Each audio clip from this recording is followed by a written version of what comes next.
Relativity with particles and waves, atomic physics and nuclear physics, they all go under the big umbrella of what we call modern physics. Okay. Once again, modern physics is with respect to that Newton's laws do not apply, or they need some modifications, or there's some basic fundamental concepts which are different, okay, than what we used to think before these experiments and these explanations and these theories, okay? So this is why relativity is very important. I put it as last chapter because it really talks about macroscopic objects. We were doing electricity and magnetism, so we're talking about electrons moving around, creating currents. So I thought it would be more in a continuous to continue with these small objects by discussing waves and particles, and then later on by discussing atomic physics and getting even smaller by discussing nuclear physics. So today is completely different and talks about relativity. Okay, so what's the deal about relativity? So what we first try to understand is the Galilean invariant or relativity, and then we'll do the Maximum experiment, and then Einstein's principle of special relativity. Okay. So we go back to our friend Mr. Newton. In Principia 16, he postulated that inertial frames are related by a constant speed, okay, with respect to each other. So if you remember from school, is that that is called an inertial frame. Inertial frame is a frame moving at a constant velocity. Now, this constant velocity can be zero or can be in any other velocity, and then there's no limit for this velocity, okay, in our universe, okay? So this is item number one. Item number two, which we will be discussing, is the existence of ether. So, as you probably know, scientists, what they like to do is they work with parallelisms. And that means that people have studied and investigated sound waves, okay? And they know quite well about sound waves. Now, as we have seen in the last chapters, we have light, which has a particle and wave nature, okay? And it is a wave. So basically, there's a parallelism between a sound wave encountered in our medium and light waves, which are encountered, can exist actually in vacuum, okay? And this is why it was postulated that actually there is no such thing as vacuum, okay? But there is something like ether, similar to air. We don't see it, okay? But in this ether, light can propagate, and is like a perturbation of this ether. And this is what causes the light wave, okay? As you know, the sound waves are perturbation of the air, of the pressure inside the air, okay? And what they postulated is that the light waves are a perturbation of this ether, okay? And as you can see, you have Cauchy and Stokes and many other who argued in this direction, but basically because it was a logical assumption. Okay, so the 19th century physicists compared electromagnetic waves to mechanical waves. That's the bottom line of it. Okay, and the luminiferous ether was proposed as the medium for this perturbation. So this is one. So we have Newton's laws, inertia, and so just to remind you what we call if you have two frames of reference. For example, I am here and I'm watching someone in a car playing with a ball. Okay, so and this car is moving at a constant velocity. Okay, one can verify that. That I can have what you call a Galilean transformation, that is x prime of p is equal to xp minus vt, okay, or v prime equal to v minus the v of the object, okay. And so this is what we call Galilean relativity, Okay? So according to Galilean relativity, the laws of mechanics are the same in all inertial frames of reference. Okay? This means that if you want to study the motion of a ball, for example, as it goes up and down, okay? Let's say like this one, it goes up and down, okay? And you are in a car, okay, and moving, you can choose either to have a reference inside the car and to do the physics, to do the calculation, or for an observer who is outside the car doing the same observation, okay? Both of us will have exactly the same mathematics if we do a Galilean transformation from one reference frame to another, okay?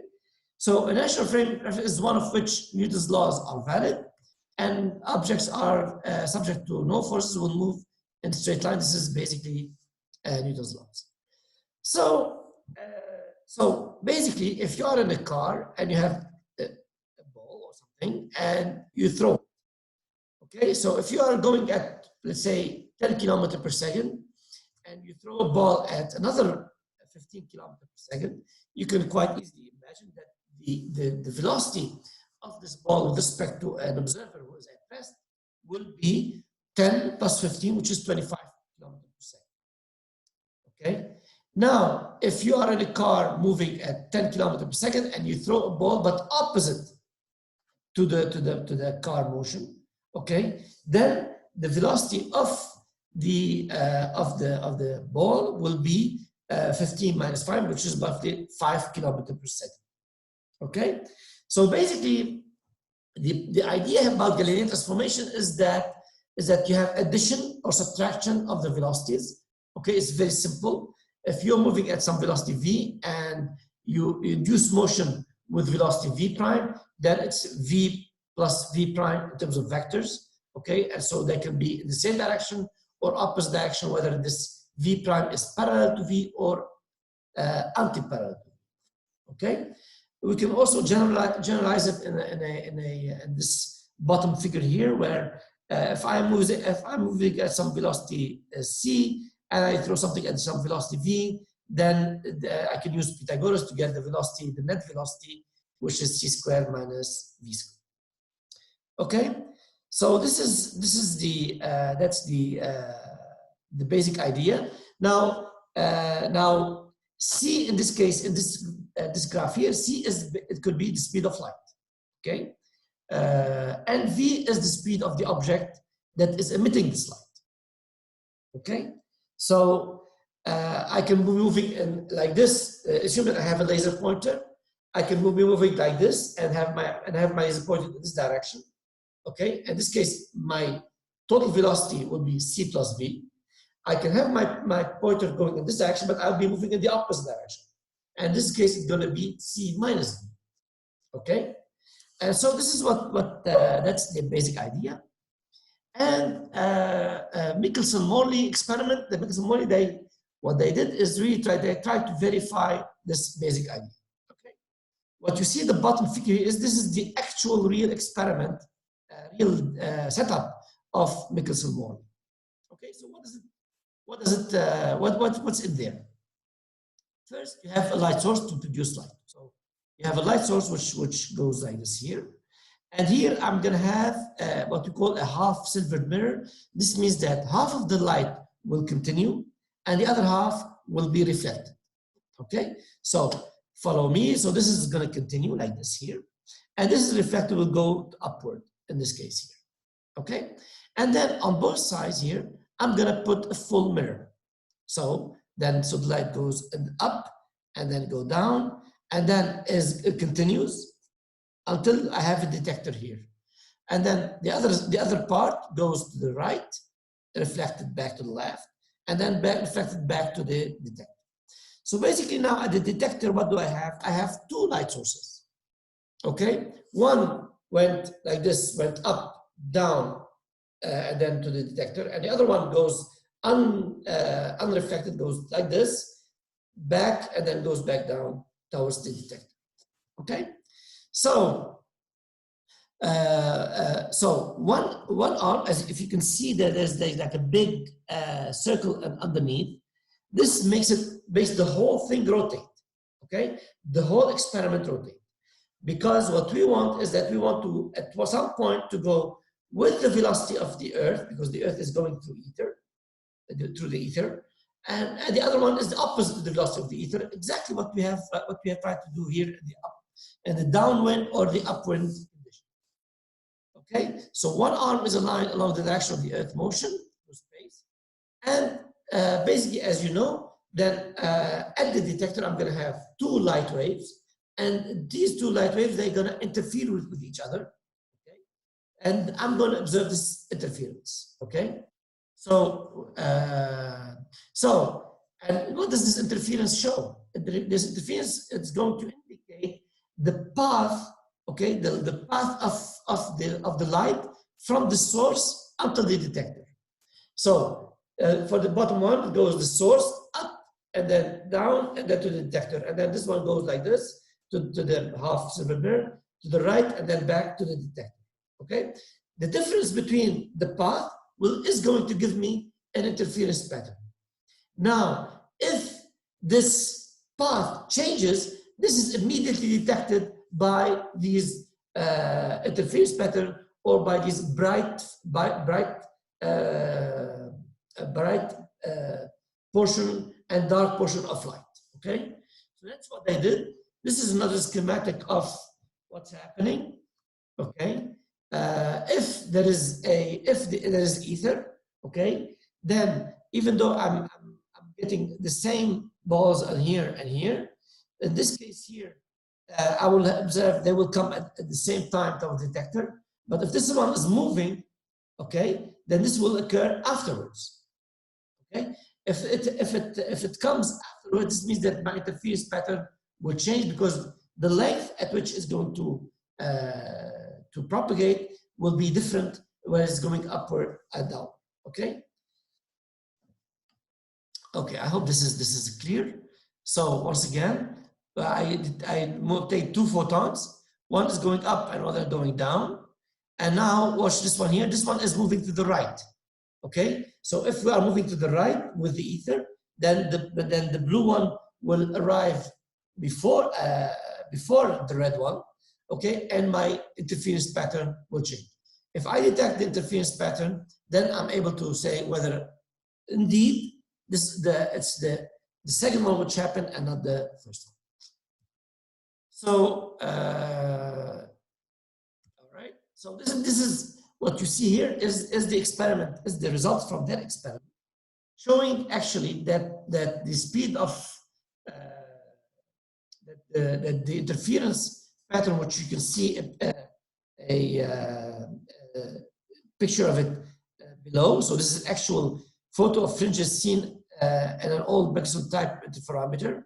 Okay, so by counting this is the distance between the two interference fringes, okay, and noting this as a function of the angle, okay, then what they have discovered is that there's no change. So this is why it's called a failed experiment. It's actually a success in this failed experiment, because if there's no change, this means that if I am moving to the right or to the left, it's really the two spheres will come exactly at the same time, okay? And there is no effect of the motion of the Earth in ether.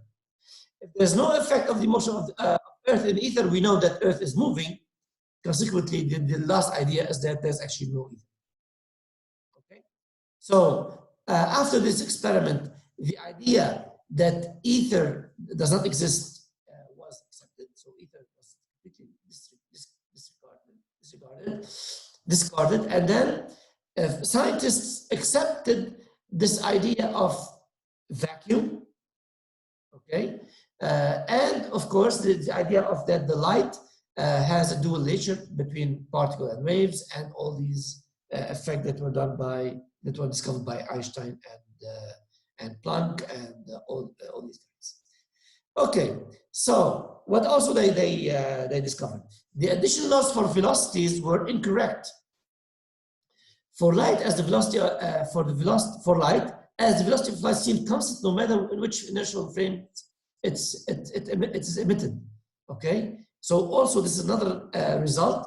Nothing changed, basically. Nothing changed. You rotate the table, nothing changed. Okay? And so two major conclusions from this Michelson-Morley experiment. One is that the ether was discarded.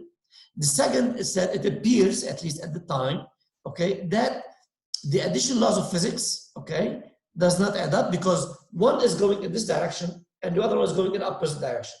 You could choose which one is. The earth is going in this direction, then definitely there should be a difference between this motion and that motion because they are perpendicular, okay? And since there's no change, this means that the additional velocity is not, there's something wrong, basically, okay? We cannot simply add velocities or subtract velocities as it was suggested at the Galilean transformation. The other point, since light was understood as electromagnetic wave, now not only the Newton's laws, the laws of mechanics are valid in inertial frames, but also the laws of electromagnetism are valid in inertial frames. That's the third result from this failed experiment. Okay, so the existence of infinitely many inertial frames. Each frame is this is by Newton. Let me see. We have done. Okay, so this was the Michelson-Morley experiment. Let's go back to our to this experiment where I am in a car and playing with my ball. Okay, so according to Newton, the existence, we have as many inertial frames as we want. The inertial frames move in all possible relative uniform motion. There is a universal or absolute time. This is very important. And two inertial frames are related by a Galilean transformation between them. And in all inertial frames, Newton's laws and gravity hold. They are basically invariant under all these transformations. Right. Let's look at, we are sitting in a plane or in a car, okay, and you are playing with your ball. Okay. So, as I told you, if you go into mathematics, okay, and you do the mathematics in the frame inside the airplane or outside the airplane, you can obtain the same thing. Okay? But yet there's still one difference, and that is you can obtain on how long it takes the ball to go up and down. Okay? But we disagree actually on the shape of the motion of the ball. When you are inside the airplane, you see that your ball is going up and down. Okay? But when you are outside, you have to account for the velocity of the airplane or the velocity of the car. Consequently, then your ball is doing like this.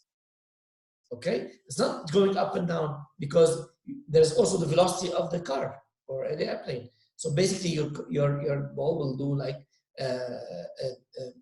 this shape, parabolic shape. Okay? Consequently, the two passengers agreed on the physics, but they disagreed on the shape that the ball is taking. Okay, so what this said, they give us a hint that, well, you know, the frame of reference where you are measuring is important.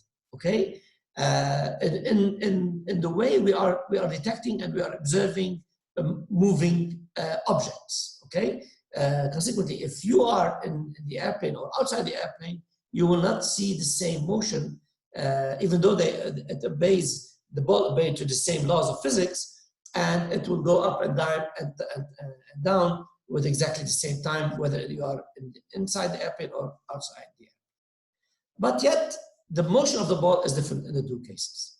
Okay, so the two observers, they disagree on the shape of the ball's path. Okay, and both agree that the motion obeys to the laws of gravity and Newton's laws of motion. So both agree on how long the ball was in the air. Conclusion, there is no preferred frame of reference for describing the laws of mechanics. But yet, the other conclusion that I would like to add here is that there is a disagreement.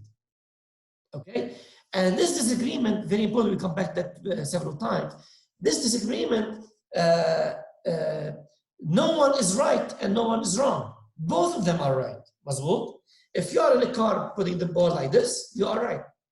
if you are outside and you're looking at me shooting the ball up and down, okay, then you are also right. So there is no one who is right and none is wrong.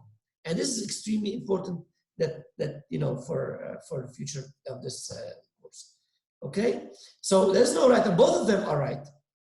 Okay, both of them, inside and outside the airplane, and we disagree. This is different.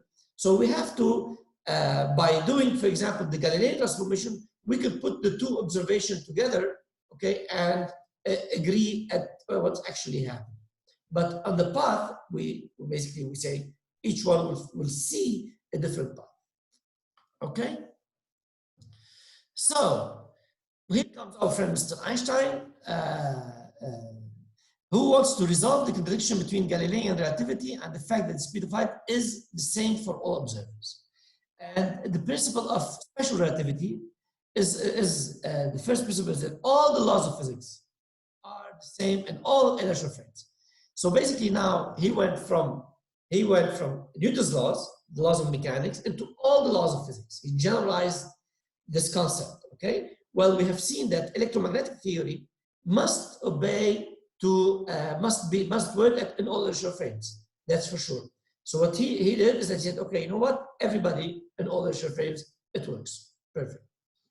The second point, and this is a very controversial point, is that the speed of light is constant in any inertial frame. Okay, we will see that how actually it works in mathematics. So what's that mean in practice? Okay, what it means in practice is that instead of shooting a ball, if I have a laser beam, okay, and I shoot my laser beam in the same direction as the velocity, okay? So if I shoot the laser beam, if I am inside the airplane, I measure that my laser beam has the speed of light, okay? Now, if I am outside the airplane, I do not measure that the speed of the light is equal to c plus v, the velocity of the airplane. It actually is going to be c only, okay? Consequently, this Galilean transformation will work because we know it works, but only at low speeds. When you go to high speeds, then it does not, okay? I'm gonna stop here a little bit because we're gonna change. I'm gonna launch Zoom as soon as we've done and take a few questions. Okay. So we're just gonna wait a little bit.